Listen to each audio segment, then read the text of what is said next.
تفسیر قرآن کے متعدد درجات ہیں اور ان درجات کا لحاظ رکھنا تفسیر بیان کرنے والے کے لیے ضروری ہے، جن میں سے 5 جو مشہور اور اہم ترین درجے ہیں وہ یہ ہیں کہ سب سے پہلا تفسیر قرآن کا درجہ ہے تفسیر القرآن بالقرآن، یعنی قرآن پاک کی ایک آیت کی تفسیر کسی دوسری آیت کے ذریعے کی جائے۔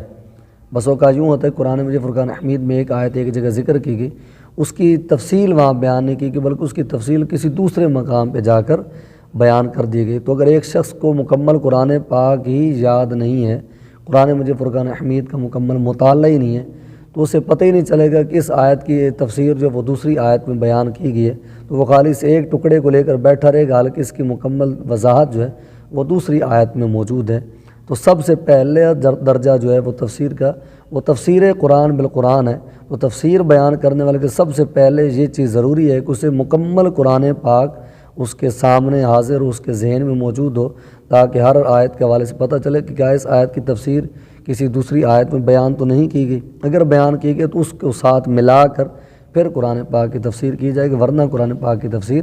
نہیں کر سکیں گے۔ اس کے بعد دوسرا درجہ آتا ہے تفسیر قرآن بالحدیث کا، یعنی اگر کوئی آیت کریمہ ایسی ہے کہ جس کی تفسیر کسی دوسری آیت میں تو بیان نہیں کی گئی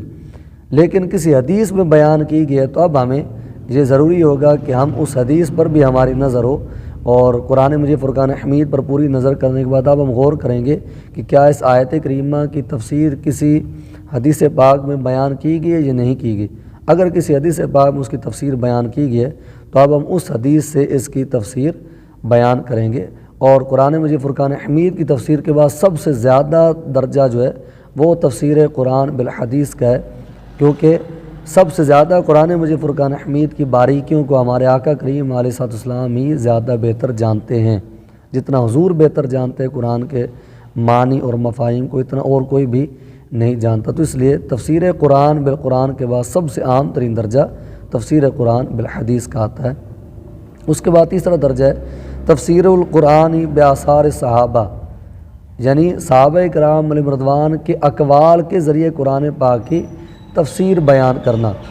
اور اس کا درجہ حضور سید عالم صلی اللہ تعالی وسلم کی تفسیر کے بعد اس کا درجہ آتا ہے۔ تو اگر ہم کسی قرآن پاک کی آیت کی تفسیر بیان کرنا چاہتے ہیں اور ہمیں وہ قرآن پاک کی دوسری آیت میں نہیں ملتی اس کی تفسیر، اب ہم حدیث کی طرف جائیں گے، اگر حدیث میں بھی نہیں ملتی اب ہم آثار صحابہ کی طرف جائیں گے، صحابہ کرام علیہم رضوان کے اقوال کی طرف جائیں گے کہ صحابہ کرام علیہم رضوان میں سے کسی نے اس آیت کی تفسیر بیان کی ہے یا نہیں کی۔ اگر بیان کی ہے تو ہم اسی تفسیر کو بیان کر دیں گے، اور اگر صحابہ کرام علیہم رضوان نے اس آیت کی تفسیر بیان نہیں کی تو اب اس کے بعد چوتھا درجہ آئے گا جو کہ تفسیر القرآن بآثار تابعین، یعنی تابعین نے جو صحابہ کرام علیہم رضوان کے شاگرد تھے انہوں نے قرآن مجید فرقان حمید کی تفسیر کیا بیان کی ہے۔ تو اگر تابعین جو ہیں وہ تفسیر بیان کریں جو صحابہ نے بیان کی، ان سے نقل کر رہے ہیں کہ فلاں صحابی نے اس آیت کی یہ تفسیر بیان کی ہے، تو یہ تفسیر جو یہ تفسیر بآثار صحابہ میں داخل ہوگا، تیسرے درجے میں آئے گی، کیونکہ وہ صحابی کی تفسیر کو بیان کر رہے ہیں۔ لیکن اگر صحابی کی تفسیر بیان نہیں کرتے بلکہ اپنی طرف سے تفسیر بیان کر رہے ہیں، تو اگر یہ جمہور تابعین کا قول ہو،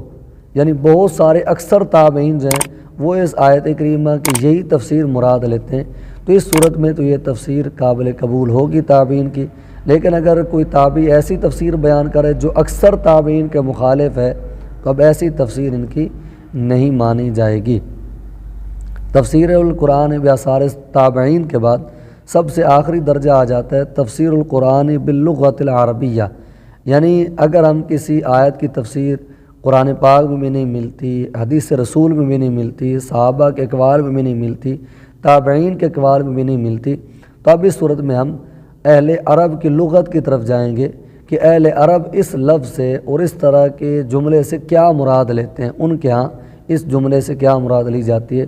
تو اب جو ہے اہل عرب کے لغت کے مطابق ہم غور و فکر کر کے اس آیت کریمہ کی تفسیر کو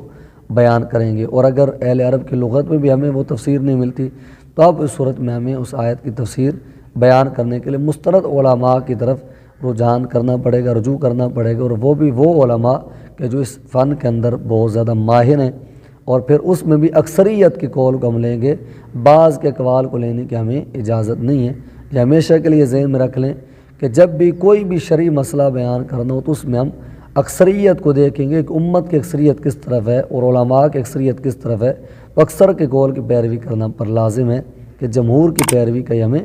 حکم دیا گیا۔ اس کے علاوہ بعض اقوال جو ہیں، بعض علماء کے شاذ و نادر بعض اقوال ہوتے ہیں تو ان کو لینے کی ہمیں اجازت نہیں ہے۔ اللہ تعالیٰ میں قرآن مجید فرقان حمید کی تفسیر بیان کرنے کے اگر ہمیں شوق ہے تو قرآن مجید فرقان حمید کی تفسیر کے جو اصول ہیں ان کو سمجھ کر ان کی تفسیر بیان کرنے کی سعادت نصیب فرمائے، آمین، بجاہ النبی الامین صلی اللہ تعالیٰ علیہ وسلم۔